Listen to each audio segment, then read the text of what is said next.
ሰሞኑን የዓለም ቤዛ ጌታችን ኢየሱስ ነው፣ ማርያም አይደለችም፣ እንዲያ ነው እንዲህ ነው የሚል የሆነ ጉንጫ አልፋ ክርክሮች እንግዲህ ስንሰማ ቆይተናል።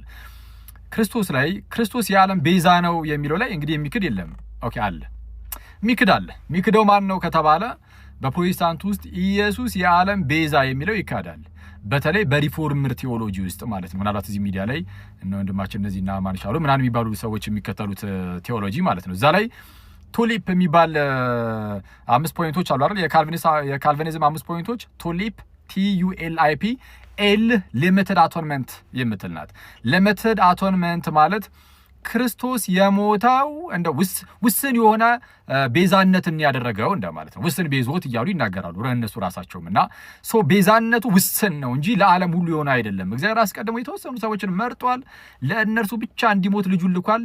ልጁ መጥቶ የሞተውም አስቀድሞ ለተመረጡ ለጥቂት ሰዎች ብቻ ነው እንጂ ለዓለም ሁሉ አይደለም።